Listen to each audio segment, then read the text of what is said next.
Welcome back to my channel. ನಾನು ನಿಮ್ಮ Revathi. Friends, ನಾನಿವತ್ತು ಒಬ್ಬರು ಹೊಸ ಕಸ್ಟಮರ್, ನ್ಯೂ ಕಸ್ಟಮರಿಂದೊಂದು ಬ್ಲೌಸನ್ನು ಕಟಿಂಗ್ ಮಾಡ್ತಾ ಇದ್ದೀನಿ. ಇದು ದೊಡ್ಡ ಸೈಜ್ ಅಳತೆದು. ಇದನ್ನು ನಾನು ಇವತ್ತು ಯಾವ ರೀತಿ ನೀಟಾಗಿ ಅಂದರೆ ನೀವು ಈ ಕಟಿಂಗನ್ನು ಪೂರ್ತಿ ವಿಡಿಯೋನ ನೋಡಿದ್ರೆ ನಿಮಗೆ ಅರ್ಥ ಆಗಬೇಕು. ಅಷ್ಟು ಕ್ಲೀನಾಗಿ ನಾನು ಇವತ್ತು ಕಟಿಂಗನ್ನು ಯಾವ ರೀತಿ ಮಾರ್ಕ್ ಮಾಡೋದು ಅಂತ ಹೇಳ್ಕೊಡ್ತೀನಿ. ಈ ವಿಡಿಯೋನ ಎಲ್ಲೂ ಸ್ಕಿಪ್ ಮಾಡ್ದೇನೆ ಕೊನೆವರೆಗೂ ಈ ವಿಡಿಯೋ ನೋಡಿ. ಇದು ಮೈನ್ ಪೀಸ್. ಇದು ಈ ರೀತಿ ಮೈನ್ ಪೀಸ್ ಇದೆ. ಸ್ಯಾರಿ ಬಂದ್ಬಿಟ್ಟು ಈ ರೀತಿ ಇದೆ. ತುಂಬ ಚೆನ್ನಾಗಿದೆ ಸ್ಯಾರಿ. ಈ ಸ್ಯಾರಿ, ಈ ಬ್ಲೌಸ್, ಈ ಅಳತೆಗೆ ನಾನಿವತ್ತು ಕಟಿಂಗನ್ನು ಮಾಡ್ತೀನಿ. ಇದು ತುಂಡ ಸ್ಲೀವನ್ನು ಇಡಕ್ಕೆ ಹೇಳಿದ್ದಾರೆ. ಇದನ್ನು ನಾನು ನೀಟಾಗಿ ಇವತ್ತು ಮಾರ್ಕ್ ಮಾಡಿ ಕಟಿಂಗನ್ನು ಯಾವ ರೀತಿ ಮಾಡೋದು ಅಂತ ಹೇಳ್ಬಿಟ್ಟು ತೋರಿಸ್ತೀನಿ. ಫ್ರೆಂಡ್ಸ್, ವಿಡಿಯೋನ ಕೊನೆವರೆಗೂ ನೋಡಿ. ಬರ್ರಿ ಈಗ ಶುರು ಮಾಡೋಣ ವಿಡಿಯೋನ. ಬ್ಲೌಸು ನಾನು ಈ ಬ್ಲೌಸಲ್ಲಿ ಮೆಜರ್ಮೆಂಟ್ ಮಾಡ್ತಾನೇ ನಿಮಗೆ ಯಾವ ರೀತಿ ಮಾರ್ಕ್ ಮಾಡೋದು ಅಂತ ಹೇಳ್ಬಿಟ್ಟು ಹೇಳ್ಕೊಡ್ತೀನಿ. ನೋಡಿ, ಇದು ಮೆಜರ್ಮೆಂಟ್ ಬ್ಲೌಸು. ಈ ಬ್ಲೌಸಲ್ಲಿ ಅಳತೆ ಮಾಡೋದು ಮತ್ತು ಲೈನಿಂಗ್ ಪೀಸ್ ಮೇಲೆ ಕಟ್ ಮಾಡೋದು ತುಂಬ ಚೆನ್ನಾಗಿ ಬಿಗಿನರ್ಸಿಗಾಗಿರ್ಬೋದು, ಮತ್ತು ಬ್ಲೌಸ್ ಕಟಿಂಗು ನಮಗೆ ಚೆನ್ನಾಗಿ ಮಾಡೋಕ್ಕೆ ಬರಲ್ಲ ಅಂತ ಅಂದ್ಕೊಂಡಿರೋರಾಗಿರ್ಬೋದು ಈ ವಿಡಿಯೋನ ನೋಡಿ. ಇವಾಗ ನಾವು ಲೈನಿಂಗ್ ಬಟ್ಟೆನ ಈ ರೀತಿ 1 ಮೀಟರ್ ಲೈನಿಂಗನ್ನು ತಗೊಂಡಿದ್ದೀನಿ. 1 ಮೀಟರ್ ಲೈನಿಂಗಲ್ಲಿ ನಾವು ಈ ರೀತಿ ಫೋಲ್ಡಿಂಗ್ ಮಾಡಬೇಕು. ಫಸ್ಟು ಈ ರೀತಿ ಫೋಲ್ಡಿಂಗ್ ಮಾಡಿ ಇಟ್ಕೋಬೇಕು. ಈ ರೀತಿ ಫೋಲ್ಡಿಂಗ್ ಮಾಡಿ ಇಟ್ಕೋಬೇಕು. ಮೆಜರ್ಮೆಂಟ್ ಬ್ಲೌಸನ್ನು ನಾವು ಫಸ್ಟು ಅಳತೆ ಮಾಡಬೇಕು. ಮೆಜರ್ಮೆಂಟ್ ಬ್ಲೌಸು ನೋಡಿ ಕರೆಕ್ಟ್ ಇದೆ ಅಂತೆ, ಇದು ಅಳತೆ ಕರೆಕ್ಟ್ ಇದೆ ಅಂತೆ. ಇದಕ್ಕೆ ನಾವು ಫ್ರೆಂಡ್ಸ್ ನಮ್ಮ ಅಂಗಡಿ ಎದುರುಗಡೆನೇ ರೋಡ್ ಆಗಿರೋದ್ರಿಂದ ಸ್ವಲ್ಪ ವೆಹಿಕಲ್ಸ್ ತುಂಬ ಓಡಾಡುತ್ತೆ. ಆದರೂ ಸಹಿತ ನಾನು ಅರ್ಥ ಆಗೋ ಹಾಗೆ ನಿಮಗೆ ಈ ವಿಡಿಯೋದಲ್ಲಿ ಹೇಳ್ತೀನಿ. ನೋಡಿ, ಫಸ್ಟು ಬ್ಯಾಕಲ್ಲಿ ತುಂಬ ಜನ ಮಾಡೋಂಥ ತಪ್ಪೇನು ಅಂದರೆ ಫ್ರಂಟಲ್ಲಿ ಅಳತೆ ಮಾಡ್ತಾರೆ. ಯಾವುದೇ ಕಾರಣಕ್ಕೂ ಫ್ರಂಟಲ್ಲಿ ಅಳತೆ ಮಾಡಬೇಡಿ. ಯಾಕಂದರೆ ಫ್ರಂಟಲ್ಲಿ ನೀವು ಮೈ ಉದ್ದನ ಅಳತೆ ಮಾಡಿದ್ರೆ ತಪ್ಪಾಗುವಂಥ ಚಾನ್ಸಸ್ ಇರುತ್ತೆ. ಹಾಗಾಗಿ ಮೈ ಉದ್ದನ ನೀವು ಫ್ರಂಟಲ್ಲಿ ಅಳತೆ ಮಾಡಬಾರ್ದು, ಬ್ಯಾಕಲ್ಲಿ ಅಳತೆ ಮಾಡಬೇಕು. ಇದು ಬ್ಲೌಸಲ್ಲಿ ನೆನಪಲ್ಲಿ ಇಟ್ಕೊಳ್ಬೇಕಾದಂಥ ಟಿಪ್ಸು. ನೋಡಿ, ಬ್ಲೌಸನ್ನು ಬ್ಯಾಕಲ್ಲಿ ಅಳತೆ ಮಾಡಬೇಕು. ಈಗ ಈ ಬ್ಲೌಸು ಕರೆಕ್ಟಾಗಿ ಈ ರೀತಿ ಅಂದರೆ ಶೋಲ್ಡರಿಂದ ಈ ರೀತಿ ಕಟ್ ಬರುತ್ತಲ್ಲ, ಇಲ್ಲಿಂದ ಹಿಡಿದ್ಬಿಟ್ಟು ಇಲ್ಲಿ ಅಳತೆ ಮಾಡಿದಾಗ 15 ಬರ್ತಾ ಇದೆ. ಇದು ಲೈನಿಂಗ್ ಬ್ಲೌಸ್ ಆಗಿರೋದ್ರಿಂದ ನೀವು 1 ಇಂಚನ್ನ ಆ್ಯಡ್ ಮಾಡಬೇಕು. ನೋಡಿ ಫ್ರೆಂಡ್ಸ್, ಈಗ ಮೈ ಉದ್ದ ಬಂದ್ಬಿಟ್ಟು 15 ಇಂಚು. ಈಗ ನಾವು ಎದೆ ಸುತ್ತ ಅಳತೆ ನೋಡ್ಕೊಬೇಕು. ಮೈ ಉದ್ದ ಆದ ತಕ್ಷಣ ಬ್ಲೌಸಿನ ಎದೆ ಸುತ್ತಳತೆ ನೋಡೋದ್ರಲ್ಲಿ ತುಂಬ ವೆರೈಟಿ ಇದೆ. ಆದರೆ ನಾನು ತುಂಬ ಈಸಿಯಾಗಿ ಹೇಳ್ಕೊಡ್ತೀನಿ. ನೋಡಿ, ಹುಕ್ಸು ಹಾಕಿರ್ತಾರಲ್ಲ ಈ ಸೈಡಲ್ಲಿ ಎದೆ ಸುತ್ತಳತೆನ ನೋಡ್ಕೊಬೇಕು. ಈ ರೀತಿ ಟೇಪನ್ನು ಹಿಡ್ಕೊಂಡು ಅಳತೆ ಬ್ಲೌಸನ್ನು ಈ ರೀತಿ ಮಾಡಿಕೊಂಡು ಕರೆಕ್ಟಾಗಿ ಇಲ್ಲಿ ಕಟ್ ಬಂದಿದೆ ಅಲ್ವಾ, ಸ್ಟಿಚ್ ಬಂದಿದೆ ಅಲ್ವಾ, ಇಲ್ಲಿಗೆ ಕರೆಕ್ಟಾಗಿ ಈ ಕ್ರಾಸಲ್ಲಿ ಹಿಡಿಬೇಕು. 10.25 ಬರ್ತಾ ಇದೆ. ನೋಡಿ, ತುಂಬ ಜನ ಮಾಡೋದು ತಪ್ಪೇನು ಅಂದರೆ ಹೀಗೆ ಹಿಡಿತಾರೆ. ಹೀಗೆ ಯಾವುದೇ ಕಾರಣಕ್ಕೂ ಹಿಡಿಬೇಡಿ. ಯಾಕಂದರೆ ಒಬ್ಬೊಬ್ಬರಿಗೆ ಇಲ್ಲಿ ಒಂದು ಅಳತೆ ಬಂದರೆ ಇಲ್ಲಿ ಒಂದು ಅಳತೆ ಬರುತ್ತೆ, ಇಲ್ಲಿ ಸೇಮ್ ಬರೋದಿಲ್ಲ. ತುಂಬ ಜನಕ್ಕೆ ಸ್ವಲ್ಪ ದಪ್ಪವಾಗಿ ಇರೋರಿಗೆ ಒಂದೇ ಸೇಮ್ ಅಳತೆ ಬರುತ್ತೆ. ಕೆಲವರಿಗೆ ಕಂಕಳು ಅಲ್ಲಿ ತುಂಬ ತೆಳು ಇರ್ತಾರೆ, ಬ್ರೆಸ್ಟ್ ಹತ್ರ ಸ್ವಲ್ಪ ದಪ್ಪ ಇರ್ತಾರೆ. ಅವರಿಗೆ ಬೇರೆ ಬೇರೆ ಅಳತೆ ಬರುತ್ತೆ. ಕಂಕಳು ಹತ್ರನೇ ಬೇರೆ ಅಳತೆ ಬರುತ್ತೆ, ಬ್ರೆಸ್ಟ್ ಹತ್ರನೇ ಬೇರೆ ಅಳತೆ ಬರುತ್ತೆ. ಹಾಗಾಗಿ ನೀವು ನೋಡಿ ಈ ರೀತಿ ಕ್ರಾಸ್ ಆಗಿ ಹಿಡಿದಾಗ 10.30 ಬರ್ತಿದೆ ಅಥವಾ 10.25. ನಾವು 10.25ಗೆ ಕರೆಕ್ಟಾಗಿ 10.25 ಅಂತಲೇ ಇಟ್ಕೊಳ್ಳೋಣ. 10.25 ಅಥವಾ 11 ಸ್ವಲ್ಪ ಜಾಸ್ತಿ ಹೇಳಿದಾಗ ಇವರು ಸ್ವಲ್ಪ ದಪ್ಪ ಸೈಜೆ ಮತ್ತು ಚಿಕ್ಕ ಮಗು ಇರೋದ್ರಿಂದ ಬ್ರೆಸ್ಟ್ ಸೈಜ್ ಹತ್ರ ಸ್ವಲ್ಪ ತುಂಬ ಲೂಸಾಗಿ ಬೇಕು ಇವರಿಗೆ. ಹಾಗಾಗಿ ನಾನು 11 ಇಂಚಿಗೆ ಇಟ್ಕೊಳ್ತಾ ಇದ್ದೀನಿ. 10.25 ಬೇಡ, ಅಂದರೆ ಸ್ವಲ್ಪ ಎಳೆದು ಹಿಡ್ಕೊಂಡಂಗಾಗುತ್ತೆ. ಹಾಗಾಗಿ 11 ಇಂಚಿಗೆ ಅಳತೆ ಮಾಡ್ತಾಯಿದ್ದೀನಿ. ಎದೆ ಸುತ್ತಳತೆ 11 ಇಂಚ್ ಆದರೆ ನಾವು ಅದಕ್ಕೆ ಎಕ್ಸ್ಟ್ರಾ 2 ಇಂಚನ್ನು ಸೇರಿಸ್ಕೋಬೇಕು. ನಾವು ಬ್ಲೌಸನ್ನು ಈ ರೀತಿ ರೆಡಿ ಮಾಡಿ ಇಟ್ಕೊಂಡಿದ್ದೀವಿ. ಲೈನಿಂಗ್ ಪೀಸ್ ಈ ಥರ ಎಡ್ಜಿಂಗ್ ಅನ್ನೋದು ಕೆಳಗಡೆ ಬರಬೇಕು. 11ಕ್ಕೆ 2 ಇಂಚ್ ಸೇರಿಸಿದ್ರೆ 13 ಇಂಚ್ ಆಗುತ್ತೆ. ನಾವು ಈ ರೀತಿ ಬ್ಲೌಸನ್ನು 13 ಇಂಚಿಗೆ ಸೆಟ್ ಮಾಡಿ ಮಡ್ಚ್ಕೊಬೇಕು. ಮತ್ತು ನೀವು ಲೈನಿಂಗನ್ನು ಕಟ್ ಮಾಡಿದ್ರೆ ತುಂಬ ಒಳ್ಳೇದಿರುತ್ತೆ. ಯಾಕಂದರೆ ಕೆಲವು ಸರಿ ಬಿಗಿನರ್ಸ್ ಏನಾದರೂ ಕಲಿತಾ ಇದ್ದರೆ ಮೈನ್ ಪೀಸ್ ಕಟ್ ಮಾಡೋದ್ರಲ್ಲಿ ಏನಾದರೂ ವ್ಯತ್ಯಾಸ ಆಗಿ ಮೈನ್ ಪೀಸನ್ನು ಕಟ್ ಮಾಡಿ ಹಾಳು ಮಾಡೋದಕ್ಕಿಂತ ನೀವು ಲೈನಿಂಗ್ ಪೀಸನ್ನು ಕಟ್ ಮಾಡಿದ್ರೆ ಅದು ಹಾಳಾದರೆ ಇನ್ನೊಂದು ಪೀಸನ್ನು ತರ್ಬೋದು.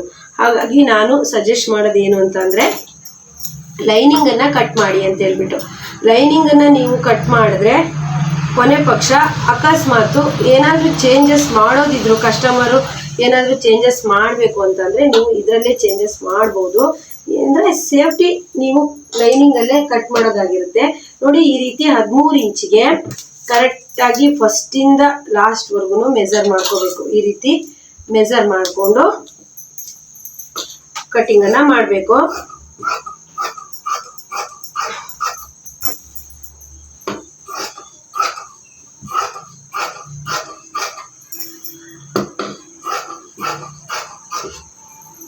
ಫ್ರೆಂಡ್ಸ್, ಇದು ಯಾಕೆ ಕಟ್ಟಿದ್ದೀನಿ ದಾರ ಅಂತಂದರೆ ನಮ್ಮ ಟೈಲರಿಂಗ್ ಕ್ಲಾಸಲ್ಲಿ 30 ಜನ ಟೈಲರಿಂಗ್ ಕಲಿಯೋಕ್ಕೆ ಬರೋದ್ರಿಂದ ಮತ್ತು ಕತ್ರಿ ಎಕ್ಸ್ಚೇಂಜ್ ಆಗುತ್ತೆ.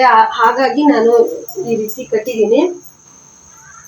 ಈಗ ನೋಡಿ, ಬಾಡಿ ಕಟ್ ಮಾಡೋದಕ್ಕೆ ಫ್ರಂಟು ಬ್ಯಾಕು ಎರಡೂ ಕಟ್ ಮಾಡೋದಕ್ಕೆ ನಮಗೆ ಬಟ್ಟೆ ರೆಡಿ ಆಯಿತು. ನಿಮಗೆ ನೋಡಿ ತುಂಬ ಈಸಿ ಮೆಥಡಲ್ಲಿ ಹೇಳ್ಕೊಡ್ತೀನಿ. ಹೇಗಂದರೆ, ಈಗ ನಾವು ಬ್ಯಾಕಲ್ಲಿ ಅಳತೆ ಮಾಡಿದಾಗ 15 ಬಂತು. 15 ಮತ್ತು ಪ್ಲಸ್ 15 ಟೋಟಲ್ಲು 30 ಇಂಚ್ ಇದೆಯಾ ಇದು ಅಂತ ನೋಡ್ಕೊಬೇಕು. ಈ ಬಟ್ಟೆ ನಾವು ಈ ರೀತಿ ಫೋಲ್ಡಿಂಗ್ ಆಗಿರೋದು ಇದು 30 ಇಂಚಿಗೂ ಜಾಸ್ತಿ ಇದೆ. ಹಾಗಾಗಿ ನಾವು 15 ಇಂಚಿಗೆ ಒಂದು ಈ ರೀತಿ ಮಡ್ಚ್ಕೊಬೇಕು ಕರೆಕ್ಟಾಗಿ. ಬ್ಯಾಕ್ ಪಾರ್ಟ್ ಅಂದರೆ 14 ಬಂದಿತ್ತು. ನಾನು ಇನ್ನೊಂದ್ಸಲಿ ಅಳತೆ ಮಾಡಿ ನೋಡ್ತೀನಿ. ಕನ್ಫ್ಯೂಸ್ ಆದರೆ ನೀವು ಈ ರೀತಿ ಅಳತೆ ಮಾಡಿ ನೋಡ್ಕೊಬೋದು. ನೋಡೋಣ. ನೋಡಿ, ಕರೆಕ್ಟಾಗಿ 15 ಬಂದಿತ್ತು. ನಾವು 16 ಇಟ್ಕೊಬೇಕು. 15 ಬಂದರೆ 16 ಇಟ್ಕೊಬೇಕು.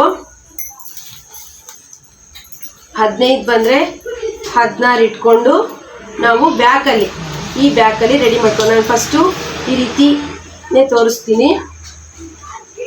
ನೋಡಿ, 15 ರೆಡಿ ಬಂದಿದೆ ಬ್ಲೌಸಲ್ಲಿ. ಲೈನಿಂಗ್ ಬ್ಲೌಸ್ ಆಗಿರೋದ್ರಿಂದ 1 ಇಂಚು ಜಾಸ್ತಿ ಇಟ್ಕೊಂಡು 16 ಇಂಚಿಗೆ ಬ್ಯಾಕಲ್ಲಿ 1 ಇಂಚು ಮಾರ್ಜಿನಿಗೆ ಬೇಕಲ್ವಾ, ಹಾಗಾಗಿ 1 ಇಂಚಿಗೆ ನಾವು ಜಾಸ್ತಿ ಇಟ್ಕೋಬೇಕು. ಈಗ ಈ ರೀತಿ 16 ಇಂಚಿಗೆ ಮಾರ್ಕ್ ಮಾಡಬೇಕು. ಇನ್ನೊಂದ್ಸಲಿ ನಾವು ಹಾಕಿರೋ ಅಳತೆ ಕರೆಕ್ಟ್ ಇದೆಯಾ ಅಂತ ಹೇಳ್ಬಿಟ್ಟು ನೋಡಬೇಕು. ಇಲ್ಲ ಫ್ರೆಂಡ್ಸ್, ನಾನು ಇಲ್ಲಿ ಗೆರೆ ಹಾಕಿದ್ದೆ, ಕರೆಕ್ಟ್ ಇತ್ತು. ಇನ್ನೊಂದ್ಸಲಿ ಅಳತೆ ಮಾಡ್ಕೊಳ್ಳೋಣ. ಕರೆಕ್ಟಾಗಿ 16 ಇಂಚಿಗೆ ಮಾರ್ಕ್ ಮಾಡಿ ಈ ಸ್ಕೇಲನ್ನು ಕರೆಕ್ಟಾಗಿ ಈ ರೀತಿ ಇಟ್ಕೊಂಡು ಈ ರೀತಿ ಮಡಚಬೇಕು. ನಾನು ನಮ್ಮ ಟೈಲರಿಂಗ್ ಕ್ಲಾಸ್ ಸ್ಟೂಡೆಂಟಿಗೆ ಯಾವ ರೀತಿ ಕಟ್ಟಿಂಗನ್ನು ಹೇಳ್ಕೊಡ್ತೀನೋ ಅದೇ ರೀತಿ ನಾನು ಕಟ್ಟಿಂಗ್ ಅಥವಾ ಸ್ಟಿಚಿಂಗನ್ನು ಹೇಳ್ಕೊಡ್ತೀನಿ. ಯಾಕಂದರೆ ತುಂಬ ಜನ ವ್ಯೂವರ್ಸ್ ನನಗೆ ಕೇಳ್ತಾ ಇದ್ರು, ಮೇಡಮ್ ನೀವು ಫ್ರೀ ಆನ್ಲೈನ್ ಕ್ಲಾಸ್ ಮಾಡಿ ಅಂತ. ಫ್ರೀ ಆನ್ಲೈನ್ ಕ್ಲಾಸ್ಗಿಂತನೂ ತುಂಬ ಚೆನ್ನಾಗಿ ಕಟ್ಟಿಂಗು ಸ್ಟಿಚಿಂಗು ಬರೋ ರೀತಿ ನಾನು ನನ್ನ ವಿಡಿಯೋದಲ್ಲಿ ಹೇಳ್ಕೊಡ್ತೀನಿ. ಆದರೆ ಮಿಸ್ ಮಾಡದೆ ನೀವು RG ಟೈಲರಿಂಗ್ ಕ್ಲಾಸ್ ವಿಡಿಯೋಸನ್ನ ನೋಡಬೇಕು. ಏನೇ ಡೌಟ್ಸ್ ಇದ್ದರೂ ಕಮೆಂಟ್ ಮಾಡಿ ನನಗೆ ಕೇಳಿ, ನಾನು ಇನ್ನೊಂದು ವಿಡಿಯೋದಲ್ಲಿ ಡೌಟನ್ನು ಕ್ಲಿಯರ್ ಮಾಡ್ತೀನಿ. ನೋಡಿ, ಈ ರೀತಿ ಬ್ಯಾಕಲ್ಲಿ 16 ಇಂಚನ್ನು ಇಟ್ಕೊಂಡು ರೆಡಿ ಮಾಡಿಕೊಂಡೆ. ಈಗ ನಾವು ಇನ್ನೊಂದು ಕೆಲಸ ಏನು ಮಾಡಬೇಕು ಅಂದರೆ, ನಮಗೆ ಬ್ಲೌಸಲ್ಲಿ ಬಂದಿರೋದು 15 ಇಂಚ್ ಅಲ್ವಾ, ರೆಡಿಯಾಗಿ ನಮಗೆ ಬಂದಿರೋದು 15 ಇಂಚ್ ಅಲ್ವಾ. 15 ಇಂಚಿಗೆ ಮಾರ್ಕ್ ಮಾಡ್ಕೊಬೇಕು. 1 ಇಂಚು ಎಕ್ಸ್ಟ್ರಾ ಮಾರ್ಜಿನಿಗೆ. ಬೇಕಿದ್ರೆ ನಿಮಗೆ ಕನ್ಫ್ಯೂಸ್ ಆಗುತ್ತೆ ಅನ್ನಂಗಿದ್ರೆ ನೋಡಿ, ಈ ರೀತಿ ಒಂದು ಗೆರೆ ಸಹ ಹಾಕೋಬೋದು. ಮತ್ತು ಫ್ರಂಟಲ್ಲಿ ಬ್ಯಾಕ್ಗಿಂತ ಫ್ರಂಟಲ್ಲಿ 1 ಇಂಚು ಜಾಸ್ತಿ ಇರಬೇಕು ಫ್ರೆಂಡ್ಸ್. ಆದರೆ ಇದರಲ್ಲಿ ಈ ಬಟ್ಟೆಯಲ್ಲಿ ಸಿಗ್ತಾ ಇಲ್ಲ. ನಾವು ಬೆಲ್ಟ್ ಪಟ್ಟಿನ ಎಕ್ಸ್ಟ್ರಾ ಕಟ್ ಮಾಡ್ಕೋಬೇಕಾಗತ್ತೆ. ಪರವಾಗಿಲ್ಲ. ನೋಡಿ, ಈ ರೀತಿ 4 ಬಾಕ್ಸ್ ಈ ರೀತಿ ರೆಡಿ ಮಾಡ್ಕೋಬೇಕು, ಫ್ರಂಟು ಮತ್ತು ಬ್ಯಾಕು. ಈಗ ನಾವು ಬ್ಲೌಸ್ ಮೆಜರ್ಮೆಂಟ್ ಹಾಕೋದು ಹೇಗೆ ಅಂತ ಕ್ಲೀನಾಗಿ ಹೇಳ್ತೀನಿ. ಇಷ್ಟು ನಿಮಗೆ ಅರ್ಥ ಆಯಿತು ಅಂದ್ಕೊಂಡಿದ್ದೀನಿ. ಈಗ ನೋಡಿ, ಕರೆಕ್ಟಾಗಿ ನಮಗೆ ಕುತ್ತಿಗೆ ಅಗಲ ಆಗಿರ್ಬೋದು, ಭುಜ ಆಗಿರ್ಬೋದು, ಹಾರ್ಮೋಲ್ ಆಗಿರ್ಬೋದು, ಪ್ರತಿಯೊಂದು ನಾನು ತೋರಿಸ್ಕೊಡ್ತೀನಿ. ಈ ವಿಡಿಯೋ ನೀವು ನೋಡೋದ್ರಿಂದ ಎಲ್ಲೂ ಹೊಲಿಗೆ ಕ್ಲಾಸ್ ಕಟ್ಟಿಂಗ್ ಅಂದರೆ ನಿಮಗೆ ಕಟ್ಟಿಂಗ್ ಅರ್ಥ ಆಗ್ತಿಲ್ಲ, ಕಟ್ಟಿಂಗಿಗೆ ಹೋಗ್ತೀವಿ ಅಂತ ಹೇಳಿ ಹೋಗೋವಂಥ ಅವಶ್ಯಕತೆನೇ ಇಲ್ಲ. ಈ ವಿಡಿಯೋನ ಕರೆಕ್ಟಾಗಿ ನೋಡ್ಕೊಳ್ಳಿ. ನಾನೀಗ ಮಾರ್ಕ್ ಮಾಡೋದು ತುಂಬ ಇಂಟ್ರೆಸ್ಟಿಂಗ್ ಆಗಿರುತ್ತೆ. ಈ ಮಾರ್ಕಿಂಗಲ್ಲಿ ತುಂಬ ವೆರೈಟಿ ಇದೆ ಫ್ರೆಂಡ್ಸ್. ನಾನು ಇನ್ನು ಮುಂದಿನ ವಿಡಿಯೋದಲ್ಲಿ ವೆರೈಟಿ ಕಟ್ಟಿಂಗನ್ನು ಹೇಳ್ಕೊಡ್ತೀನಿ. ಬ್ಲೌಸಲ್ಲೇ ತುಂಬ ಈಸಿ ಆಗೋ ರೀತಿ. ಯಾಕಂದರೆ ನಮ್ಮ ಕ್ಲಾಸ್ ಸ್ಟೂಡೆಂಟಿಗೆ ಬಂದಾಗ ಅವರಿಗೆ ನಾವು ಓದಂಥವ್ರು ಇರ್ತಾರೆ, ಓದಿರೋ ಅಂಥವ್ರು ಇರ್ತಾರೆ, ಅವ್ರು ಎಲ್ಲರಿಗೂ ನಾವು ಅರ್ಥ ಆಗೋ ರೀತಿಯಲ್ಲಿ ಹೇಳ್ಕೊಡ್ಬೇಕಾಗತ್ತೆ. ಎಲ್ಲರೂ ಒಂದೇ ಮೈಂಡ್ ಸೆಟ್ಟಲ್ಲಿ ಕಲಿಯೋದಿಲ್ಲ, ಪ್ರತಿಯೊಬ್ಬರು ಬೇರೆ ಬೇರೆ ಮೈಂಡ್ ಸೆಟ್ಟಲ್ಲಿ ಕಲಿತಾರೆ. ಅವ್ರೆಲ್ರಿಗೂ ಸಹ ನಾವು ಅರ್ಥ ಆಗ್ಬೇಕಂದ್ರೆ ಒಬ್ರು ಎಲ್ಲ ತಕ್ಷಣ ಹೇಳಿದ್ದನ್ನ ಕ್ಯಾಚ್ ಮಾಡ್ಕೊತಾರೆ, ಒಬ್ಬೊಬ್ರಿಗೆ ತಕ್ಷಣ ಹೇಳಿದ್ದನ್ನ ಕ್ಯಾಚ್ ಮಾಡ್ಕೊಳಕ್ಕಾಗಲ್ಲ. ಅಂಥವ್ರಿಗೆ ನಾವು ಅರ್ಥ ಆಗೋ ರೀತಿ ಹೇಳ್ಬೇಕಲ್ಲ, ಅದೇ ರೀತಿ ನಾನು ಹೇಳ್ಕೊಡ್ತೀನಿ. ಕೊನೆವರೆಗೂ ಈ ವಿಡಿಯೋನ ನೋಡಿ. ನಾವು ಫಸ್ಟು ಮೈ ಉದ್ದನ ಮಾಡ್ಕೊಂಡ್ವಿ, ಎದೆ ಸುತ್ತಳತೆನ ಮಾಡ್ಕೊಂಡ್ವಿ. ಈಗ ನಾವೇನು ಮಾಡಬೇಕು ಅಂತಂದರೆ ಕುತ್ತಿಗೆಯ ಅಗಲ, ಬ್ಲೌಸಿನ ಕುತ್ತಿಗೆಯ ಅಗಲವನ್ನು ತಗೋಬೇಕು. ಇದು 11 ಇಂಚು ಅಂತ ಅಂದರೆ ಇದು ಒಂದು ಸೈಡ್ 4ನೇ ಒಂದು ಭಾಗ 11 ಇಂಚ್ ಅಂದರೆ ಇದು ಪೂರ್ತಿಯಾಗಿ ಇದರ ರೌಂಡಿಂಗ್ ಬಂದು ಎಷ್ಟು ಅಂತ ಅಂದರೆ 44 ಇಂಚು. ಅದು ಚಿಕ್ಕ ಮಗು ಇರೋದ್ರಿಂದ ಸ್ವಲ್ಪ ಈಗ ನಾವು ಎದೆ ಹತ್ರ ಸ್ವಲ್ಪ ಲೂಸಾಗಿ ಇಡಬೇಕಾಗತ್ತೆ. ನೋಡಿ, ಬ್ಲೌಸನ್ನು ನೀವು ನೀಟಾಗಿ ಈ ರೀತಿ ಇಟ್ಕೊಳ್ಳಿ. ಈ ರೀತಿ ಇಟ್ಕೊಂಡು ಇಲ್ಲಿ ಕರೆಕ್ಟಾಗಿ ಈ ರೀತಿ ಟೇಪನ್ನು ಮಡಚಿ 2.25 ಬರ್ತಾ ಇದೆ. ಕುತ್ತಿಗೆ ಅಗಲ 2.25 ಬರ್ತಾ ಇದೆ. ದಪ್ಪ ಇರೋರಿಗೆ ನೀವು ಕುತ್ತಿಗೆ ಅಗಲನ ಕಡಿಮೆ ಮಾಡಬೇಡಿ. ನೀವು ಕುತ್ತಿಗೆ ಅಗಲನ ಕಡಿಮೆ ಮಾಡಿದಾಗ್ಲೇ ನೀವು ಶೋಲ್ಡರ್ ಡ್ರಾಪ್ ಅನ್ನೋದಾಗೋದು. ಮತ್ತು ಕೆಲವರಿಗೆ ನೀವು ತುಂಬ ಕುತ್ತಿಗೆ ಅಗಲನ ಚಿಕ್ಕದಾಗಿಟ್ರು ಸಹ ಶೋಲ್ಡರ್ ಡ್ರಾಪ್ ಆಗುತ್ತೆ. ನೋಡಿ, ಫಸ್ಟ್ ಸ್ಟಾರ್ಟಿಂಗ್ ಇಲ್ಲಿಂದ ಕುತ್ತಿಗೆ ಅಗಲನ ಇಟ್ಕೊಳ್ಳಿ. ಕುತ್ತಿಗೆ ಅಗಲ ಆದ ತಕ್ಷಣ ನಾವೀಗ ಭುಜನ ನೋಡ್ಕೊಬೇಕು. ಭುಜ ನೋಡಿ, ಭುಜ ಈ ಎಡ್ಜಿಂಗ್, ಕುತ್ತಿಗೆ ಎಡ್ಜಿಂಗ್ ಬರುತ್ತಲ್ಲ, ಇಲ್ಲಿಂದ ಹಿಡಿದ್ಬಿಟ್ಟು ಕರೆಕ್ಟಾಗಿ 2.25 ಇದೆ ಭುಜ. ಇದರಲ್ಲಿ ಕರೆಕ್ಟಾಗಿ ಈ ಸ್ಲೀವಿನ ಎಡ್ಜಿಂಗಲ್ಲಿ 2.25 ಇದೆ. ಇದಕ್ಕೆ ನಾವು ಮುಕ್ಕಾಲಿನ ಸೇರಿಸ್ಬೇಕು. 2.25 ಅಂತಂದರೆ 3.25 ಆಗುತ್ತೆ. ಭುಜ 3/4 ಇಂಚ್ ಆ್ಯಡ್ ಮಾಡಿದಾಗ 3.25 ಆಗುತ್ತೆ. 2.25 ಅನ್ನೋದು ಇಲ್ಲಿಗೆ ಬರುತ್ತೆ, 3.25 ಅನ್ನೋದು ಇಲ್ಲಿಗೆ ಬರುತ್ತೆ. ಇದು ಸ್ಟಿಚ್ ಆದ್ಮೇಲೆ ಕರೆಕ್ಟಾಗಿ ಇಲ್ಲಿಗೆ ಬಂದ್ಬಿಟ್ಟು ಕೂರುತ್ತೆ. ಯಾಕಂದರೆ ಇಲ್ಲಿ ಕುತ್ತಿಗೆ ಹತ್ರ 1/4 ಇಂಚ್ ಹೋಗುತ್ತೆ, ಮತ್ತು ಸ್ಲೀವ್ ಸೇರಿಸೋವಾಗ 1/4 ಇಂಚ್ ಹೋಗುತ್ತೆ, ಎಲ್ಲ ಸೇರಿ. ಆಮೇಲೆ 2.25 ಆಗುತ್ತೆ. ಇಲ್ಲ, 2.25 ಬಂದಿತ್ತು ಫ್ರೆಂಡ್ಸ್. ಶೋಲ್ಡರ್ ನಾವು ಹಿಡಿದಾಗ 2.25 ಬಂತು.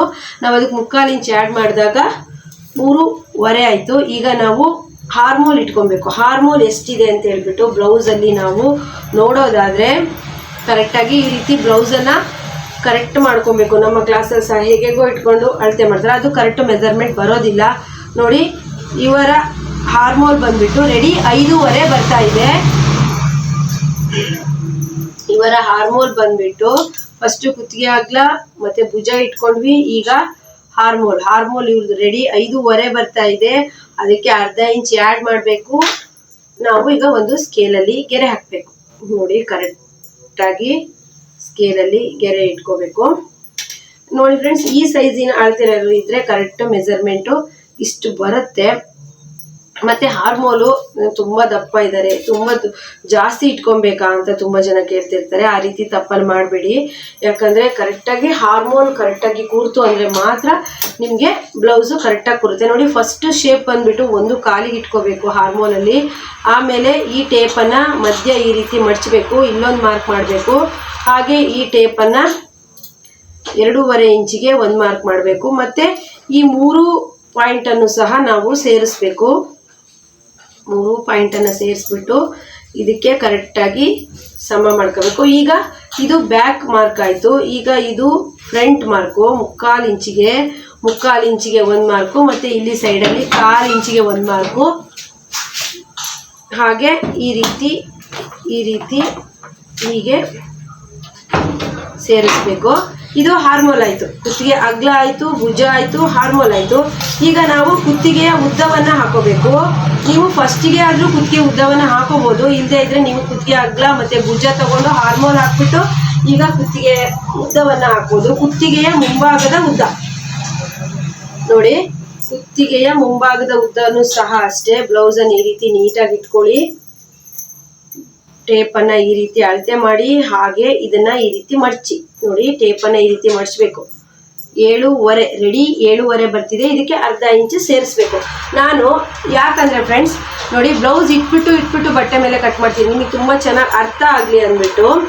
ಈ ಮೆಥಡ್ ಯಾವ ರೀತಿ ಅನ್ನಿಸ್ತು ಅಂತ ನನಗೆ ಕಮೆಂಟ್ ಮಾಡಿ. ಹಾಗೆ ವಿಡಿಯೋ ನಿಮಗೆ ಇಷ್ಟ ಆಗ್ತಿದೆ ಅಂದರೆ ಲೈಕ್ ಕೊಡಿ. ನಮಗೆ ಹೆಚ್ಚು ಇನ್ನು ವಿಡಿಯೋ ಇದು ನಮ್ಮ ವ್ಯೂವರ್ಸಿಗೆ ಬೇಕು ಇಂಥ ವಿಡಿಯೋ ಅಂತ ಹೇಳ್ಬಿಟ್ಟು ನಾವು ಜಾಸ್ತಿ ಮಾಡ್ತೀವಿ. ಹಾಗಾಗಿ ನೋಡಿ, ಈಗ 7.25 ರೆಡಿ ಬಂದಿದೆ, ಪ್ಲಸ್ 1/2 ಆ್ಯಡು. ನೋಡಿ, ಇವರು ದಪ್ಪ ಇರೋದ್ರಿಂದ ಇವರಿಗೆ ಇಷ್ಟು ಬೇಕು. ಫ್ರಂಟಲ್ಲಿ ಇಷ್ಟು ಬೇಕಾಗುತ್ತೆ. ನೋಡಿ, 7.5 ರೆಡಿ ಇದೆ. ಅದಕ್ಕೆ ಅರ್ಧ ಇಂಚು. ಮತ್ತು ನಿಮಗೆ ಹೇಗಂದರೆ ಇದನ್ನು ನೀವು ಅಳತೆ ಮಾಡಿ ಒಂದು ಎಕ್ಸಸೈಸಲ್ಲಿ ನೋಟ್ಬುಕ್ ಮಾಡಿಕೊಂಡು ಬೇಕಾದರೂ ಕಟ್ ಮಾಡ್ಬೋದು. ಇಲ್ಲ ನನಗೆ ಕನ್ಫ್ಯೂಸ್ ಆಗುತ್ತೆ ಅಂದರೆ ಈ ರೀತಿ ಬೇಕಾದರೂ ಕಟ್ ಮಾಡ್ಬೋದು. ಇವ್ರದ್ದು ಕುತ್ತಿಗೆ ಅಗಲ ಬಂದುಬಿಟ್ಟು 2.5 ಬಂದಿತ್ತು. ಈಗ ಮೇಲೂ 2.5 ಕೆಳಗೂ 2.5. ಈಗ ಒಂದು ಗೆರೆನ ಹಾಕಬೇಕು. ಈಗ ಶೇಪನ್ನು ಈ ರೀತಿ ಶೇಪನ್ನು ಕೊಡಬೇಕು. ಸ್ವಲ್ಪ ಕರುವನ್ನ ನಾವು ಆಗಲೇ 2.5 ಆಲ್ರೆಡಿ ಇಟ್ಟಿದ್ದೀವಿ. ನಾವು ಕುತ್ತಿಗೆ ಅಗ್ಲಕ್ಕೆ ಮಾತ್ರ ಏನೂ ಸಹ ಆ್ಯಡ್ ಮಾಡಲ್ಲ. ಅದನ್ನು ನೀವು ಕರೆಕ್ಟಾಗಿ ನೆನ್ಪಿಟ್ಕೋಬೇಕು. ನಾವು ನೋಡಿ ಶೋಲ್ಡರ್ ಭುಜಕ್ಕೆ ನಾವು ಆ್ಯಡ್ ಮಾಡ್ತೀವಿ, ಹಾರ್ಮೋನಿಗೆ ಆ್ಯಡ್ ಮಾಡ್ತೀವಿ, ಹಾಗೆ ಎದೆ ಸುತ್ತಳತೆಗೆ 2 ಇಂಚ್ ಆ್ಯಡ್ ಮಾಡಿದ್ವಿ, ಮತ್ತು ಮೈ ಉದ್ದಕ್ಕೆ 1 ಇಂಚ್ ಆ್ಯಡ್ ಮಾಡಿದ್ವಿ. ನಾವು ಆ್ಯಡ್ ಮಾಡದೆ ಇರೋದು ಅಂತ ಅಂದರೆ ಕುತ್ತಿಗೆ ಅಗ್ಲ ಮಾತ್ರ ನಾವು ಆ್ಯಡ್ ಮಾಡಬಾರ್ದು. ಯಾಕಂದರೆ ಕುತ್ತಿಗೆ ಅಗ್ಲಕ್ಕೆ ಆ್ಯಡ್ ಮಾಡಿದಾಗ ಇನ್ನೂ ಜಾಸ್ತಿ ಕರುವು ತಗೊಂಡು ಬ್ಲೌಸು ಶೋಲ್ಡರ್ ಡ್ರಾಪ್ ಆಗುವಂಥ ಸಾಧ್ಯತೆ ಇರುತ್ತೆ. ಕುತ್ತಿಗೆ ಅಗ್ಲ ಮಾತ್ರ ಎಷ್ಟು ಬಂದಿರುತ್ತೋ ಅಷ್ಟೇ ಇಡಬೇಕು. ಈ ಕುತ್ತಿಗೆ ಅಗ್ಲವನ್ನು ಅಷ್ಟೇ ಇಡಬೇಕಾಗತ್ತೆ. ನೋಡಿ, ಇಷ್ಟು ಮಾರ್ಕ್ ಆಯಿತು. ಈಗ ಇರೋದು ಮೇನ್ ಮಾರ್ಕು ಫ್ರೆಂಡ್ಸ್. ಇಷ್ಟು ನಮಗೆ ಅಂದಾಜಾಗ್ಬೋದು. ಆದರೆ ಬ್ರೆಸ್ಟ್ ಪಾಯಿಂಟು, ನಿಪ್ಪಲ್ ಪಾಯಿಂಟು, ಕಂಕ್ಳು ಪಾಯಿಂಟು ಇದು ಸ್ವಲ್ಪ ಅಂದಾಜಾಗೋದು ಸ್ವಲ್ಪ ಕಷ್ಟ. ಇದು ಯಾವ ರೀತಿ ಅಂತ ಹೇಳ್ಕೊಡ್ತೀನಿ. ಮತ್ತು ತುಂಬ ಈಸಿ ಮೆಥಡ್ ಫ್ರೆಂಡ್ಸ್. ಈ ಥರ ನೀವು ಕಲ್ತ್ಕೊಂಡ್ರಿ ಅಂದರೆ ನಮ್ಮ ಕ್ಲಾಸ್ಗೆ ಬರೋ ಸ್ಟೂಡೆಂಟು ಇದೇ ಮೆಥಡಲ್ಲಿ ಕಲಿತಿರೋದು. ಅವರ ಫಸ್ಟ್ ಬ್ಲೌಸೇ ಸಕ್ಸಸ್ ಆಗಿದೆ. ಹಾಗಾಗಿ ತುಂಬ ಖುಷಿಯಾಗಿ ಹೆಚ್ಚೆಚ್ಚು ಜನ ಬರ್ತಾ ಇದ್ದಾರೆ. ಅದೇ ಮೆಥಡಲ್ಲಿ ನಾನು ಹೇಳ್ಕೊಡ್ತಾ ಇದ್ದೀನಿ. ತುಂಬ ದೂರ ಇರೋದಲ್ಲಿರೋರು ಇದನ್ನು ನೋಡಿ ಕಲಿಬೋದು. ನಾವೀಗ ಈ ಬೆಲ್ಟ್ ಪಟ್ಟಿ ಬರೋದಕ್ಕೆ ನಾವು ಯಾವ ರೀತಿ ಮಾರ್ಕ್ ಮಾಡ್ಕೊಳ್ತೀವಿ ಅಂತ, ಈ ಬೆಲ್ಟ್ ಪಟ್ಟಿ ಕರೆಕ್ಟಾಗಿ ಬರಬೇಕು ಅಂದರೆ ಯಾವ ರೀತಿ ಮಾರ್ಕ್ ಮಾಡ್ಕೋಬೇಕು ಅಂತ ತುಂಬ ಜನಕ್ಕೆ ಕನ್ಫ್ಯೂಸ್ ಇರೋದು ಅಂತ ಅಂದರೆ ಈ ಬೆಲ್ಟ್ ಪಟ್ಟಿ ಇದನ್ನು ಕರೆಕ್ಟಾಗಿ ಇಡಲಿಲ್ಲ ಅಂದರೆ ಇಲ್ಲಿ ಕರೆಕ್ಟಾಗಿ ಬ್ಲೌಸು ಕರೆಕ್ಟಾಗಿ ಕೂರೋದಿಲ್ಲ. ಅದಕ್ಕೆ ನಾನು ಹೇಳೋದೇನು ಅಂದರೆ, ನೀವು ಫಸ್ಟು ನೋಡಿ ಈ ಶೋಲ್ಡರಿಂದ ಕರೆಕ್ಟಾಗಿ ನೀವು ಟೇಪನ್ನು ತನ್ನಿ. ಇವ್ರದ್ದು breast point, first breast point ಅನ್ನೋದು 11 ಬರ್ತಾ ಇದೆ. ನಾವಿಲ್ಲಿ ಸೈಡಲ್ಲಿ ಬರ್ಕೊಳ್ಳೋಣ. 11 ಬರ್ತಾ ಇದೆ. ಹಾಗೆ ಇದು 2 ಶೋಲ್ಡರ್ ಮಧ್ಯಕ್ಕೆ ಅಳತೆ ಮಾಡ್ಕೊಬೇಕು. ಅಳತೆ ಮಾಡ್ಕೊಂಡಾಗ 12.5 ನಿಪ್ಪಲ್ ಪಾಯಿಂಟ್ ಅನ್ನೋದು 12.5 ಅಲ್ಲ 13 ಬರ್ತಾ ಇದೆ. 13ಕ್ಕೆ 1 ಆ್ಯಡ್ ಮಾಡಬೇಕು, 14. ಹಾಗೆ ಇದನ್ನ ನಾನು ಕಂಕ್ಳು ಪಾಯಿಂಟ್ ಅಂತೇಳಿ ನಮ್ಮ ಸ್ಟೂಡೆಂಟಿಗೆ ಹೇಳ್ಕೊಟ್ಟಿದ್ದೀನಿ. ಅದೇ ರೀತಿ ಕಲಿತಾ ಇದ್ದಾರೆ. ಅಂದರೆ ಇದು ಏನು ಅಂತೇಳಿ ಗೊತ್ತಾಗದೇ ಇರೋದಕ್ಕೆ ನಾವು ಕಂಕ್ಳು ಪಾಯಿಂಟ್ ಅಂತ ಇಟ್ಕೊಂಡಿದ್ದೀವಿ. 7 ಬರ್ತಾ ಇದೆ. ಈ ರೀತಿ ನೋಡಿ, ಫಸ್ಟು ನಾವು ಇಲ್ಲಿಂದ ಸ್ಟ್ರೇಟಾಗಿ ಬ್ರೆಸ್ಟ್ ಪಾಯಿಂಟು, ಹಾಗೆ ನಿಪ್ಪಲ್ ಪಾಯಿಂಟು 13, ಹಾಗೆ ಕಂಕ್ಳು ಪಾಯಿಂಟ್ ಅಂತ ಹೇಳ್ಬಿಟ್ಟು ಈ ಕಂಕ್ಳಿಂದ ಕರೆಕ್ಟಾಗಿ ನಾವು ಈ ಥರ ಕಂಕ್ಳು ಪಾಯಿಂಟನ್ನು ಈ ಥರ ಮಾಡ್ಕೊಳೋದ್ರಿಂದ ಬ್ಯಾಕಲ್ಲಿ ನೆರಿಗೆ ಅನ್ನೋದು ಬರೋದಿಲ್ಲ. ತುಂಬ ಜನಕ್ಕೆ ಪ್ರಾಬ್ಲಮ್ ಏನಂದರೆ ಇಲ್ಲಿ ಕುಪ್ಪೆ ಬರುತ್ತೆ ಅಂತೇಳಿ. ಆ ಪ್ರಾಬ್ಲಮ್ಮು ಈ ರೀತಿ ಅಳತೆ ಮಾಡ್ಕೊಳ್ಳೋದ್ರಲ್ಲಿ ಬರೋಲ್ಲ. ನೋಡಿ, ಫಸ್ಟು ಬ್ರೆಸ್ಟ್ ಪಾಯಿಂಟ್ ಅನ್ನೋದನ್ನ ನಾವು ಇಲ್ಲಿ ಕರೆಕ್ಟಾಗಿ ಇಡಬೇಕು. 11 ಬಂದಿದೆ, 12. ಹಾಗೆ ನಿಪ್ಪಲ್ ಪಾಯಿಂಟು 13 ಬಂದಿದೆ, 14. ಯಾಕಂದರೆ ಇಲ್ಲಿ ಸ್ವಲ್ಪ ಬೇಕಾಗುತ್ತೆ. ಹಾಗೆ ಕಂಕ್ಳು ಪಾಯಿಂಟು 7 ಬಂದಿದೆ, ಅದಕ್ಕೆ ಅರ್ಧ ಇಂಚ್ ಆ್ಯಡ್ ಮಾಡಬೇಕು. ನೋಡಿ, ನಾವು ಬ್ರೆಸ್ಟ್ ಪಾಯಿಂಟಲ್ಲಿ 1 ಇಂಚ್ ಆ್ಯಡ್ ಮಾಡಿದ್ವಿ, ನಿಪ್ಪಲ್ ಪಾಯಿಂಟಲ್ಲಿ 1 ಇಂಚ್ ಆ್ಯಡ್ ಮಾಡಿದ್ವಿ, ಕಂಕ್ಳು ಪಾಯಿಂಟಲ್ಲಿ ಅರ್ಧ ಇಂಚ್ ಆ್ಯಡ್ ಮಾಡ್ತಾ ಇದ್ದೀವಿ. ಆಯಿತಾ? ಈಗ ನೋಡಿ ಫ್ರೆಂಡ್ಸ್, ಈಗ ಮಧ್ಯ ಈ ನಿಪ್ಪಲ್ ಪಾಯಿಂಟ್ ಅಂತ ಹಾಕಿದ್ವಲ್ಲ, ಇಲ್ಲಿಗೆ ಒಂದು ಗೆರೆಯನ್ನು ಹಾಕಿ, ತುಂಬ ಈಸಿ ಮೆಥಡು.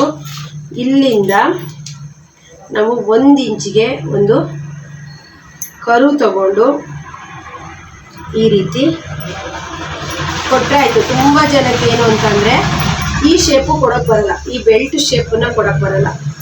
ನಮ್ಮ ಕ್ಲಾಸ್ ಸ್ಟೂಡೆಂಟೇನೆ ಆ ತಪ್ಪು ಮಾಡ್ತಾರೆ. ನೋಡಿ, ಬ್ಯಾಕಿಗಿಂತ ಫ್ರಂಟಲ್ಲಿ 1 ಇಂಚು ಉದ್ದ ಇರಬೇಕಿತ್ತು. ಉದ್ದ ಇದ್ದಿದ್ರೆ ನೀವು ಎಕ್ಸ್ಟ್ರಾ ಬೆಲ್ಟ್ ಪಟ್ಟಿನ ಕಟ್ ಮಾಡ್ಕೊಳ್ಳೋದೇ ಬೇಡ. ಇದರಲ್ಲಿ ಏನು ಬೆಲ್ಟ್ ಪಟ್ಟಿ ಇರುತ್ತೋ ಅದನ್ನು ನೀವು ಆರಾಮಾಗಿ ಹಚ್ಬೋದು. ಇಷ್ಟು ಫ್ರಂಟ್ ಪಾರ್ಟ್ ಆಯಿತು. ಇದು ಹಾರ್ಮೋಲ್ ಸೈಜ್ ಕರೆಕ್ಟ್ ಇದೆಯಾ ಅಂತ ಹೇಳ್ಬಿಟ್ಟು ಚೆಕ್ ಮಾಡೋದಕ್ಕೆ ನೀವು ಅಳತೆ ಬ್ಲೌಸ್ ಅಥವಾ ಹಾರ್ಮೋಲ್ ರೌಂಡಿಗೆ ತಗೋಬೇಕು. ಮೈ ಅಳತೆ ತಗೊಂಡಾಗ ಹಾರ್ಮೋಲ್ ರೌಂಡಿಗೆ ತಗೋಬೇಕು. ಇಲ್ಲ ಅಂತಂದರೆ ಈ ರೀತಿ ಬ್ಲೌಸನ್ನು ಉಲ್ಟಾ ಮಾಡ್ಕೊಬೇಕು. ಈ ರೀತಿ ರಿಂಗನ್ನು ಈ ರೀತಿನೇ ನಾವು ಎಕ್ಸ್ಟ್ರಾ ಇಲ್ಲಿ 1/4 ಇಂಚಿಗೆ ಬಿಟ್ಬಿಟ್ಟು ಅಳತೆ ಮಾಡಬೇಕು ಕರೆಕ್ಟಾಗಿ. ನೋಡಿ, ಎದೆ ಸುತ್ತಳತೆಗೆ ಮಾರ್ಕ್ ಮಾಡ್ತಾ ಇದ್ದೀನಿ. ಫಸ್ಟ್ ಇಲ್ಲಿದೆ ಎದೆ ಸುತ್ತಳತೆ. ಹಾಗೆ ನಾವು ಈಗ ಏನು ಟೆಸ್ಟ್ ಮಾಡ್ತಾ ಇರೋದು ಅಂದರೆ ಹಾರ್ಮೋಲ್ ಕರೆಕ್ಟಾಗಿ ಬಂದಿದೆಯಾ, ಇವರಿಗೆ ಹಾರ್ಮೋಲ್ ಸಾಕ ಅಂತ. ಯಾಕಂದರೆ ತುಂಬ ಜನಕ್ಕೆ ಕನ್ಫ್ಯೂಸ್ ಅಂದರೆ ಇವರು 11 ಇಂಚ್ ಎದೆ ಸುತ್ತಳತೆ ಇದೆ. ಇವರಿಗೆ 5.5 ಪ್ಲಸ್ ಅರ್ಧ 6 ಇಂಚು ಹಾರ್ಮೋನ್ ಇಟ್ರಲ್ಲ, ಇದು ಕರೆಕ್ಟ್ ಆಗುತ್ತೋ ಅನ್ನೋ ತುಂಬಾ ಜನಕ್ಕೆ ಡೌಟ್ಸ್ ಇರುತ್ತೆ. ಅದು ಕರೆಕ್ಟ್ ಆಗಿದೆಯೋ ಇಲ್ಲೋ ಅಂತ ಹೇಳ್ಬಿಟ್ಟು ನಾವು ಚೆಕ್ ಮಾಡಬೇಕು. ಅಂದ್ರೆ ಅಳತೆ ಬ್ಲೌಸ್ ಅನ್ನ ಈ ರೀತಿ ಇಟ್ಬಿಟ್ಟು ಚೆಕ್ ಮಾಡ್ಬೇಕು. ಕರೆಕ್ಟ್ ಆಗಿ ಬಂತು ನೋಡಿ ಫ್ರೆಂಡ್ಸ್. ಹಾರ್ಮೋನ್ ರೌಂಡಿಂಗ್ ಆಗಿರ್ಬೋದು, ಎದೆ ಸುತ್ತಳತೆ ಆಗಿರ್ಬೋದು, ಈ ರೀತಿ ಕರೆಕ್ಟ್ ಆಗಿ ಬರಬೇಕು. ನಾವು ಎದೆ ಸುತ್ತಳತೆ ಈ ರೀತಿ ಹಿಡಿದಾಗ ಇಲ್ಲಿ ಬರೋದಾಗ್ಲಿ, ಹಾರ್ಮೋನ್ ರೌಂಡಿಂಗ್ ಅನ್ನೋದು ಹಿಡಿದಾಗ ಇದು ಇಲ್ಲಿ ಬರೋದಾಗ್ಲಿ ಆಯ್ತು ಅಂದ್ರೆ ಫಿಟ್ಟಿಂಗ್ ಟೈಮಲ್ಲಿ ಸ್ಟ್ರೈಟ್ ಆದ ಗೆರೆ ಬರೋದಿಲ್ಲ. ಇದು ಈಗ ಫಿಟ್ಟಿಂಗ್ ಟೈಮಲ್ಲಿ ಇದೇ ಗೆರೆ ಬರುತ್ತೆ ನೋಡಿ ಫ್ರೆಂಡ್ಸ್. ಈಗ ನಾನು ಈ ರೀತಿ ಮೆಥಡಲ್ಲಿ ನೀವು ಕಟ್ ಮಾಡಿ ಯಾವುದೇ ಕಾರಣಕ್ಕೂ ಸಹ ಕರೆಕ್ಟಾಗಿ ಬರುತ್ತೆ. ಒಂದು ಚೂರು ಇದು ಸ್ವಲ್ಪ ಹೆಚ್ಚು ಕಡಿಮೆ ಆಗ್ಬೋದು. ಅದು ಯಾಕಂದರೆ ಇಲ್ಲಿ ಒಂದು ಟಕ್ಸ್ ಬರೋದ್ರಿಂದ, ಮತ್ತು ಮೇಯ್ನಾಗಿ ಇಲ್ಲಿ ಒಂದು 1/4 ಇಂಚಿಗೆ ಮಾರ್ಕ್ ಮಾಡಿ ಈ ರೀತಿ ಕಟ್ ಮಾಡಿಕೊಂಡ್ರೆ ಸ್ವಲ್ಪ ನೀಟಾಗಿ ಕೂರುತ್ತೆ ಅನ್ನೋದು ಅನಿಸಿಕೆ. ಇಷ್ಟು ಫ್ರಂಟ್ ಪಾರ್ಟ್ ಆಯಿತು. ಇದಿಷ್ಟು ಅರ್ಥ ಆಯಿತು ಅನ್ಕೋತೀನಿ ನೋಡಿ. ಬ್ರೆಸ್ಟ್ ಪಾಯಿಂಟು, ನಿಪ್ಪರ್ ಪಾಯಿಂಟು ಮತ್ತು ಕಂಕ್ಳು ಪಾಯಿಂಟ್ ಈ ರೀತಿ ಅಳತೆ ಮಾಡಿ ಕಟ್ ಮಾಡಿ. ಈಗ ಕಟ್ಟಿಂಗನ್ನು ಮಾಡೋಣ, ನೋಡೋಣ ಬನ್ನಿ ಯಾವ ರೀತಿ ಕಟ್ಟಿಂಗ್ ಮಾಡೋದು ಅಂದ್ಬಿಟ್ಟು. ಮಾಡಿ ಆಯಿತು. ಈಗ ಫಸ್ಟು ಕಟ್ ಮಾಡೋಣ. ಫಸ್ಟ್ನೇದಾಗಿ ಈಗ ಬ್ಲೌಸ್ ನೀವು ಇಷ್ಟು ಮಾರ್ಕ್ ಹಾಕಿದಾಗ ಫಸ್ಟು ನೀವು ಬೆಲ್ಟ್ ಪಟ್ಟಿನ ಕಟ್ ಮಾಡಬೇಕು ನೋಡಿ. ಬೆಲ್ಟ್ ಪಟ್ಟಿನ ಈ ರೀತಿ ಕಟ್ ಮಾಡ್ಕೊಳ್ಳಿ. ತುಂಬ ಜನ ಕನ್ಫ್ಯೂಸ್ ಆಗೋದೇನು ಅಂದರೆ ಇದು ಫಸ್ಟ್ ಕಟ್ ಮಾಡಬೇಕಾ, ಇಲ್ಲಿ ಫಸ್ಟ್ ಕಟ್ ಮಾಡಬೇಕಾ, ಇಲ್ಲಿ ಫಸ್ಟ್ ಕಟ್ ಮಾಡಬೇಕಾ ಅಂತ ಅನ್ಕೊತಾರೆ. ನೀವು ಫಸ್ಟು ಕರೆಕ್ಟು ಮೈಂಡ್ ಸೆಟ್ಟಲ್ಲಿ, ಅಂದರೆ ನೀವು ಫಸ್ಟು ಕರೆಕ್ಟಾಗಿ ಬ್ಲೌಸ್ ಮಾರ್ಕ್ ಮಾಡಿರೋದೆಲ್ಲ ಕರೆಕ್ಟ್ ಇದೆಯಾ ಅಂತೇಳಿ ನೋಡಿಕೊಂಡು ಫಸ್ಟು ನೀವು ಇದು ಎರಡನ್ನ ಬೆಲ್ಟ್ ಪಟ್ಟಿನ ಕಟ್ ಮಾಡಿ ಇಟ್ಕೊಂಡ್ಬಿಡಿ ನೋಡಿ. ಈ ಬ್ಯಾಕ್ ಪಾರ್ಟಿಗಿಂತ ಫ್ರಂಟ್ ಪಾರ್ಟು 1 ಇಂಚ್ ಉದ್ದ ಇದ್ರೆ ಇದೇ ಬೆಲ್ಟ್ ಪಟ್ಟಿ ಸಾಕು. ಏನಾದರೂ ಕಡಿಮೆ ಇದ್ರೆ, ಬಟ್ಟೆ ಸಾಕಾಗದೆ ಕಡಿಮೆ ಇದ್ರೆ ನೀವು 1 ಇಂಚ್ ಎಕ್ಸ್ಟ್ರಾ ತಗೋಬೇಕಾಗತ್ತೆ. ಇದು ಫಸ್ಟ್ ಬೆಲ್ಟ್ ಪಟ್ಟಿ ಕಟಿಂಗ್ ಆದ ತಕ್ಷಣ ನೀವು ಹೀಗೆ ಬ್ಲೌಸನ್ನ ಇಲ್ಲಿ ಮಧ್ಯ ಕೈ ಇಟ್ಕೊಂಡು ಈ ರೀತಿ ತಿರ್ಸ್ಕೊಂಡು ಕರೆಕ್ಟಾಗಿ, ಈಗ ನಾವು ಬ್ಯಾಕ್ ಮಾರ್ಕ್ ಮಾಡಿದೀವಲ್ಲ 4 ಮಾರ್ಕನ್ನು ಈ ರೀತಿ ಕಟ್ ಮಾಡಿ ನೋಡಿ. ಈಗ ಕಟ್ಟಿಂಗಲ್ಲಿ ಕರೆಕ್ಟಾಗಿ ನೀಟಾಗಿ ಈ ರೀತಿ ಕರು ತಿರುಗಬೇಕು. ಇಲ್ಲ ಅಂತಂದರೆ ಬ್ಲೌಸು ಕೆಟ್ಟೋಗುವಂಥ ಸಾಧ್ಯತೆ. ಇದು 4 ನೀವು ಕಟ್ ಮಾಡಿಬಿಡಿ. ಫಸ್ಟು ಬೆಲ್ಟ್ ಪಟ್ಟಿ 2 ಪದರನ ಕಟ್ ಮಾಡಿ, ಆಮೇಲೆ 4 ಪದರನ ಕಟ್ ಮಾಡಿ. ಈಗ ನೀವು ಕೈನ ಇದೇ ರೀತಿ ಇಟ್ಕೊಂಡು ಈಗ ಫ್ರಂಟ್ ಪಾರ್ಟಲ್ಲಿ ಈ ರೀತಿ ನೀಟಾಗಿ ಕರುವಾಗಿ ರೌಂಡ್ ಶೇಪಲ್ಲಿ ಕಟ್ ಮಾಡಿ ನೋಡಿ. ಈಗ ಫ್ರಂಟ್ ಪಾರ್ಟು ಬ್ಯಾಕ್ ಪಾರ್ಟು ಬೇರೆ ಬೇರೆ ಆಯಿತು. ಈಗ ಫ್ರಂಟ್ ಪಾರ್ಟು ಬ್ಯಾಕ್ ಪಾರ್ಟು ಬೇರೆ ಬೇರೆ ಆಯಿತು. ಈಗ ನಮಗೆ ಫ್ರಂಟ್ ಪಾರ್ಟಲ್ಲಿ ಇನ್ನೊಂದು ಕೆಲಸ ಇದೆ. ಈಗ ಇದು ಬ್ಯಾಕ್ ಪಾರ್ಟು, ಇದು ನಾವು ಎಕ್ಸ್ಟ್ರಾ ಇಟ್ಕೊಳ್ಳೋಣ ನೋಡಿ. ಈಗ ಫ್ರಂಟ್ ಪಾರ್ಟಲ್ಲಿ ನಾವು ಫ್ರಂಟ್ ಮಾರ್ಕ್ ಮಾಡಿದ್ವಲ್ಲ, ಇದು 2 ಪೀಸನ್ನು ತಗೊಂಡು ಈ ರೀತಿ ಫ್ರಂಟಲ್ಲಿ ಈ ರೀತಿ ಕಟಿಂಗ್ ಮಾಡ್ಕೋಬೇಕು ನೋಡಿ. ಇಷ್ಟು ನಾವು ಎಕ್ಸ್ಟ್ರಾ ಕಟ್ ಮಾಡಬೇಕು, ಯಾಕಂದರೆ ಫ್ರಂಟಲ್ಲಿ ಕರುವು ಈ ರೀತಿ ಬರಬೇಕು ನೋಡಿ. ಈ ರೀತಿ ಕಟಿಂಗು ಆದಮೇಲೆ ಇಲ್ಲಿ ಫಿಟ್ಟಿಂಗಿಗೆ ಒಂದು ಕಚ್ಚನ್ನು ಹಾಕೊಳ್ಳಿ ಫ್ರೆಂಡ್ಸ್. ಇದರಲ್ಲಿ ಏನಾದರೂ ನಿಮಗೆ ಅರ್ಥ ಆಗಲಿಲ್ಲ, ಡೌಟ್ಸ್ ಇತ್ತು ಅಂದರೆ ಕಮೆಂಟ್ ಮಾಡಿ, ನಾನು ರಿಪ್ಲೈ ಮಾಡ್ತೀನಿ. ತುಂಬ ನಿಧಾನಕ್ಕೆ ಹೇಳ್ಕೊಟ್ಟಿರೋವಂಥದ್ದು ನಾನು. ಈಗ ಬ್ಯಾಕಲ್ಲಿ ಇದಕ್ಕೆ ಇನ್ನೂ ಯಾವ ಡಿಸೈನ್ ಇಡಬೇಕು ಅಂತ ಹೇಳಿ ನನಗೆ ಅಷ್ಟು ಕನ್ಫರ್ಮಾಗಿ ಗೊತ್ತಿಲ್ಲ. ಈ ಬಟ್ಟೆಲಿ ಡಿಸೈನ್ಗಿಂತ ಹಾಗೆ ಸ್ಟಿಚ್ ಮಾಡಿದ್ರೆ, ನಾರ್ಮಲ್ ಸ್ಟಿಚ್ ಮಾಡಿದ್ರೆ ಚೆನ್ನಾಗಿರುತ್ತೆ. ಹಾಗಾಗಿ ನಾನು ಇದಕ್ಕೆ ಯಾವ ರೀತಿ ನಾನು ಕಟ್ ಮಾಡಬೇಕು ಅಂತೇಳಿ ಇನ್ನೂ, ಅಂದರೆ ಡಿಸೈನ್ ಯಾವ ರೀತಿ ಇರಬೇಕು ಅಂತೇಳಿ ಗೊತ್ತಿಲ್ಲ ನೋಡಿ. ಬ್ಯಾಕಲ್ಲಿ ನಾವೀಗ ಬ್ಯಾಕ್ ಪಾರ್ಟು ಈ ರೀತಿ ಬ್ಯಾಕಲ್ಲಿ ನಾನೇನು ಮಾಡ್ತೀನಿ ಅಂದರೆ ಅಳತೆ ಬ್ಲೌಸಲ್ಲೇ ಈ ರೀತಿ ಇರುತ್ತಲ್ಲ, ಬ್ಯಾಕಲ್ಲಿ ಈ ರೀತಿ ಡೀಪ್ ಹತ್ರ ನಾನು ನೋಡಿಕೊಂಡು ಇದು 1 ಇಂಚ್ ಮಾರ್ಜಿನ್ ಆಗಿರೋದ್ರಿಂದ ಈ ರೀತಿ ಮಾರ್ಕ್ ಮಾಡ್ಕೊಳ್ತೀನಿ. ಇಲ್ಲ ಅಂತ ಅಂದರೆ ನೀವು ಬ್ಲೌಸನ್ನು ಈ ರೀತಿ ಮಡ್ಚಿಟ್ಕೊಂಡು ಈ ರೀತಿ ಅಳತೆನ ಮಾಡ್ಕೊಳ್ಳಿ ನೋಡಿ. ಇವರದ ಬ್ಯಾಕ್ ಡೀಪ್ ಬಂದ್ಬಿಟ್ಟು 11 ಇಂಚ್ ಇದೆ, ಅದಕ್ಕೆ ಅರ್ಧ ಇಂಚು ಸೇರಿಸ್ಬೇಕು. ಈಗ ನಾವು ಬ್ಯಾಕಲ್ಲಿ ಅಳತೆ ಮಾಡ್ಕೊಬೇಕು. ಬ್ಯಾಕಲ್ಲಿ 11 ಇಂಚು ಪ್ಲಸ್ ಅರ್ಧ ಇಂಚು. ನಾವು ಅಳತೆ ಬ್ಲೌಸಲ್ಲಿ ಮಾಡಿದ್ರೂ ಅಷ್ಟೇ ಬಂದಿರಬೇಕು, ಟೇಪಲ್ಲಿ ಅಳತೆ ಮಾಡಿದ್ರೂ ಅಷ್ಟೇ ಬಂದಿರಬೇಕು ನೋಡಿ. ನಾನೀಗ ಬ್ಯಾಕ್ ಯಾವುದೇ ಥರ ಕಟ್ ಮಾಡಲ್ಲ, ಆದರೆ ನಾನು ಮಾರ್ಕ್ ಹಾಕಿ ತೋರಿಸಿರ್ತೀನಿ. ತುಂಬ ಇವರು ಸ್ವಲ್ಪ ಡೀಪನ್ನು ಹಾಕ್ತಾರೆ. ಹಾಗಾಗಿ